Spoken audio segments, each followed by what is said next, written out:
अस्सलाम वालेकुम दोस्तों, मैं हूं मजहर शेख और आप देख रहे हैं अशरफ न्यूज़ का खास प्रोग्राम खास मुलाकात।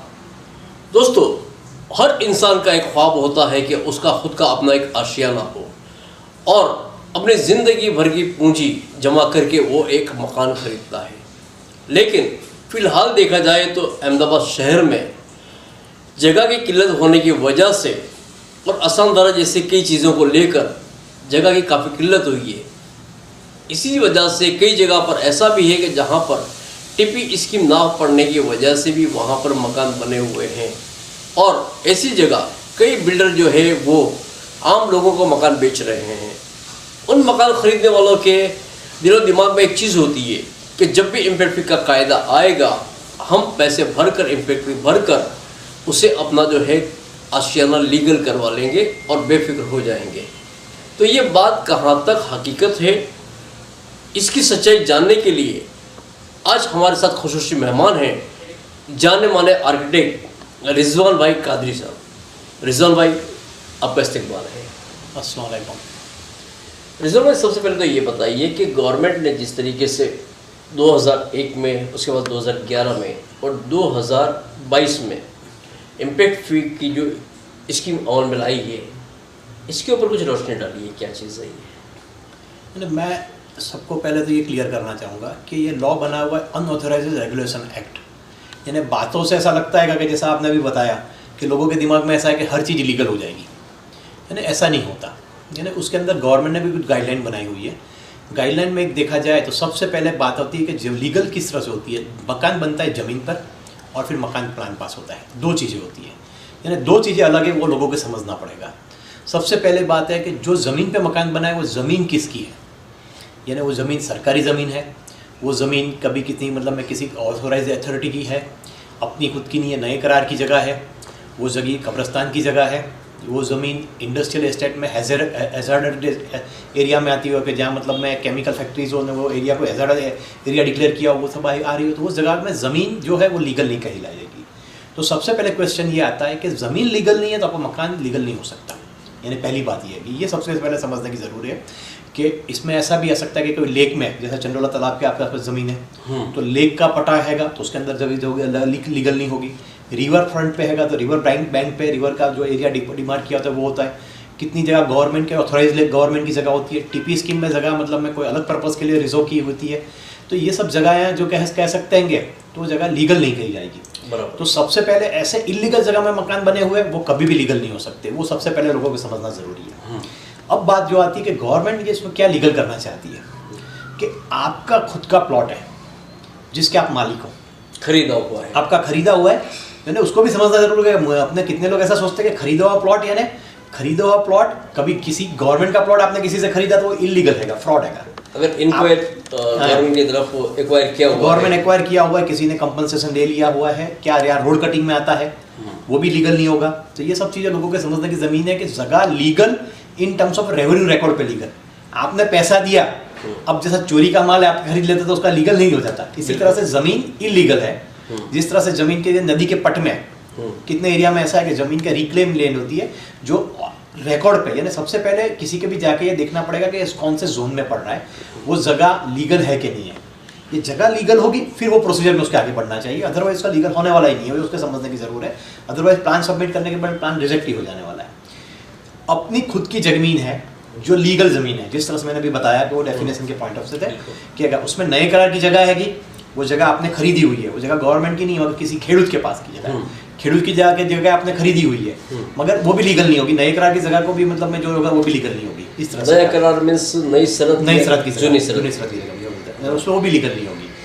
आपकी मकान बना है, रोड कटिंग में जा रहा है, वो आपने इलीगल कंस्ट्रक्शन किया, आपका खुद का प्लॉट है, मगर प्लॉट से बाहर 2 फुट 4 फुट 6 फुट आप निकले हुए और वो गवर्नमेंट लैंड है, यानी रोड कटिंग में जगह जाती है। आपकी खुद की भी लैंड है, आज नहीं तो कल फ्यूचर में डीपी बोलते हैं, डेवलपमेंट प्लान के अंदर आपकी कटिंग में जा रही है तो वो भी लीगल नहीं होगी। यानी ये सब चीज़ गवर्नमेंट ने गाइडलाइन बनाई हुई है, ये लोगों को समझना सबसे पहले बहुत ज़रूरी है कि गाइडलाइन के अलावा काम नहीं हो सकता। एक फिर बात आती है कि आपका खुद का प्लॉट है, आपके खुद के प्लॉट के अंदर गवर्नमेंट ने मार्जिन किया होता है कि भाई आपके ये जगह 3 मीटर मार्जिन छोड़ना है, ये जगह 5 मीटर मार्जिन छोड़ना है, 6 मीटर मार्जिन छोड़ना है। वो मार्जिन में आपने इलीगल कंस्ट्रक्शन करा होगा तो उसको पेनल्टी दे के लीगल कर सकते हो आप। बराबर। किसी की आपने जैसा कहा कि मतलब मैं आपकी ऑलरेडी जगह में बिल्डिंग हैगा कि आपको मतलब में 2 माल की परमिशन है, अगर आपने 3 माल किए हुए और वो FSI की लिमिट में आता होगा तो उसको भी लीगल हो जाएगा। यानी मार्जिन है, FSI है, कभी कितनी बार कैसे गवर्नमेंट लॉ के हिसाब से पार्किंग होता है, सेंट्री प्रोविजन होती है, वो आपने उसका वायलेशन किया हुआ है तो उसको भी पेनल्टी देकर लीगल किया जा सकता है। मगर सबसे पहले सबके समझना जरूरी है कि जगह रिवेन्यू रिकॉर्ड में बराबर अपने खुद के मालिकी की या लीगल चौखी जगह होना चाहिए, किसी गवर्नमेंट की मालिकी नहीं या ऐसी अथॉरिटी के पास की मालिकी की नहीं होनी चाहिए। अच्छा, ये डॉक्यूमेंट्स में खासकर एक चीज़ देखा जाए कि 7/12 के उतारे में नाम होना चाहिए, हाँ, या फिर इंडेक्स में अपना नाम होना चाहिए, ये चीज़ें खास मायने रखती हैं। बिल्कुल बेशक। यानी एक ये बात हुई। अब बात ये आती है कि ये सब की प्रोसीजर करने के, ये सब की प्रोसीजर है कि आप जब देखते हो कि पहले आपकी जगह लीगल है और जगह लीगल होने के बाद आपने वायोलेशन किया हुआ है रेगुलेशन का, जो मतलब में जो कहा जाएगा भाई मार्जिन में आपको 3 मीटर मार्जिन छोड़ना था, जब आपने 2 मीटर मार्जिन छोड़ा है तो आपने 1 मीटर का वायोलेशन किया हुआ है, तो उसके लिए आपके प्लान बनाना पड़ेगा, प्लान बना के सबमिट करना पड़ेगा गवर्नमेंट को, और प्लान सबमिट होने के बाद ये प्लान में लीगल हो सकता है। आपके ये चीज़ समझ में डेफिनेटली हर संस्था के या हर मतलब इंसान की ये समझना ज़रूरी है कि आप प्लान पहले स्क्रूटिनाइज करवाइए, किसी की भी प्लान सबमिट करते उससे पहले स्क्रूटिनाइज करवा के चेक करवा लीजिए कि आप लीगल हो सकेगा कि नहीं हो सकेगा। अदरवाइज फिर आप कैसा होगा कि लीगली नहीं हो सकता, आपने प्लान सबमिट कर दिया, फिर आप मतलब प्लान सबमिट करने वालों को बोलोगे या किसी और को बोलोगे भी गवर्नमेंट को ब्लेम करोगे, तो वो चीज़ गलत बात हो जाती है। तो पहले लीगल हो सकता है तो ही प्लान सबमिट करिए, अदरवाइज प्लान सबमिट करने का कोई मतलब नहीं, आपका पैसा वेस्ट जाएगा। तो उससे करते स्क्रूटिनी करके चेक कर लीजिए कि भाई वो वायबल है कि नहीं है, वायबल हो तो प्लान सबमिट करिए, अदरवाइज आपका पैसा और वक्त दोनों वेस्ट जा सकता है। लेकिन एक चीज़ देखी गई है खासकर के मुसलमानों में, और भी कौम में हम बात करें तो उनको ये चीज़ का पता ही नहीं होता, और सिर्फ एक ही चीज़ समझते हैं कि हमने जो है वो जिस तरीके से 2011 में 1500 रुपये फीस भरनी थी वो लोगों ने भर दी, लेकिन उसका कुछ हुआ नहीं। इसी तरीके से फिलहाल अभी कई लोग ऐसे हैं कि जो 6000 रुपये भर दिए और ये समझने लगते हैं कि हमारा जो मकान है वो लीगल हो जाएगा। नहीं, वो पॉसिबल ही नहीं है, जैसे मैं अभी मैंने आपको बताया। तो ऐसे लोगों को क्या करना चाहिए? ऐसे लोगों के पास कोई अल्टरनेटिविटी नहीं है।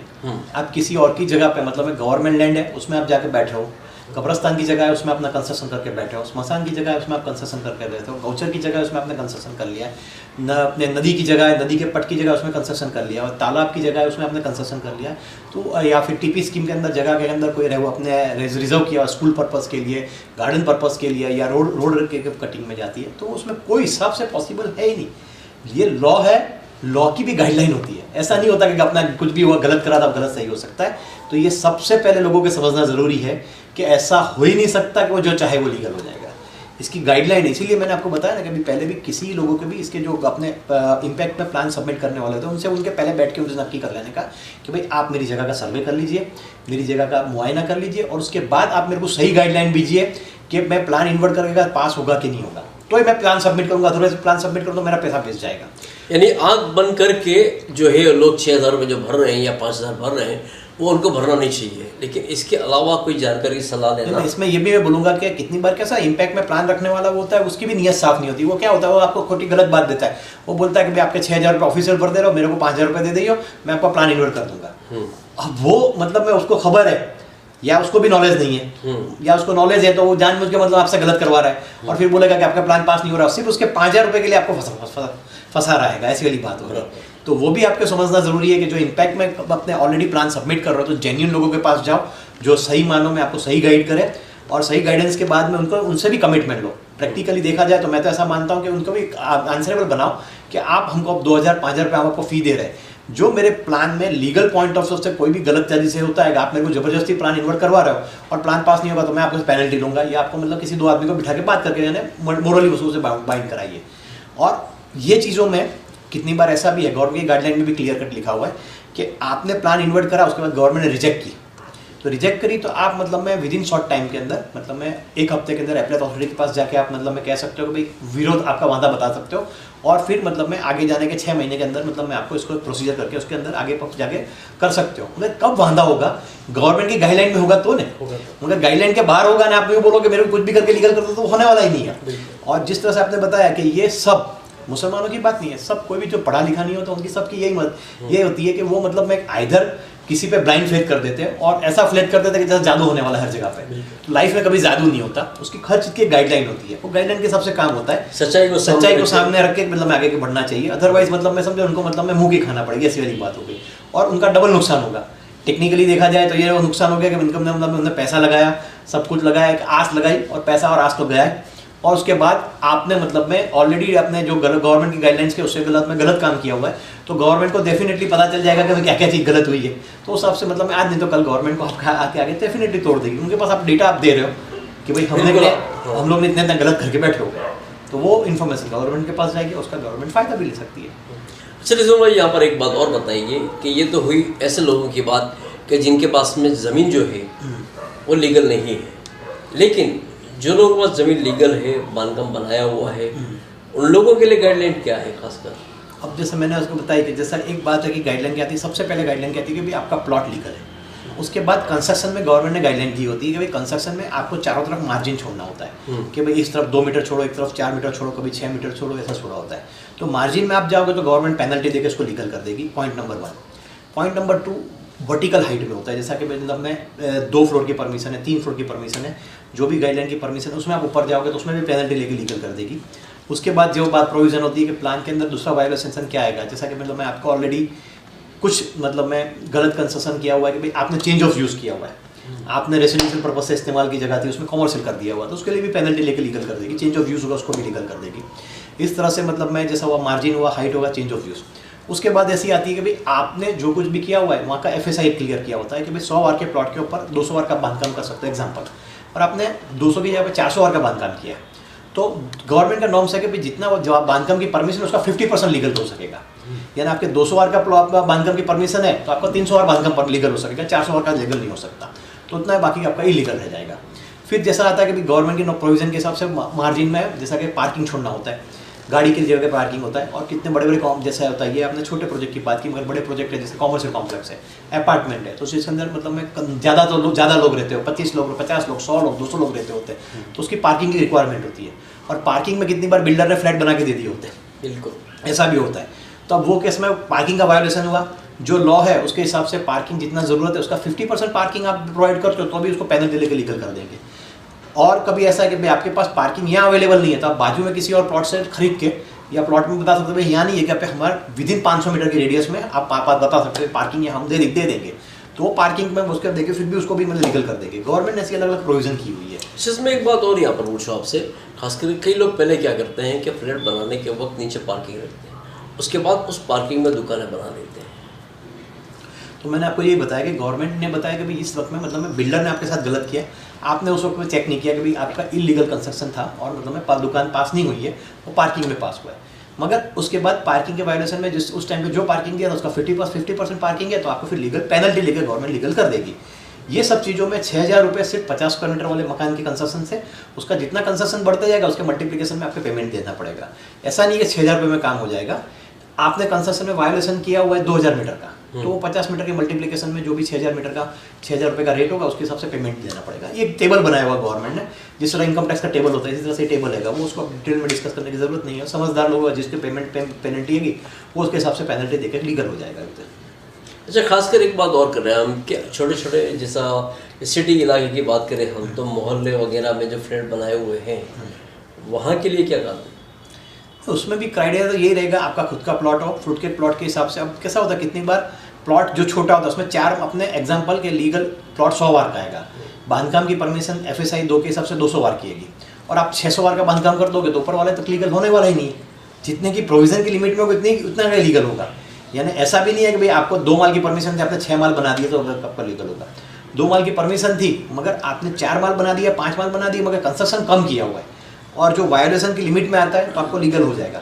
मगर आपने ज़रूरत से ज़्यादा कंस्ट्रक्शन कर दिया हुआ है, अब समझो ना कि 100 के ऊपर 500 वार का कंस्ट्रक्शन कर दिया जो मतलब में FSI के प्रोविजन में है ही नहीं, तो वो लीगल नहीं हो पाएगा।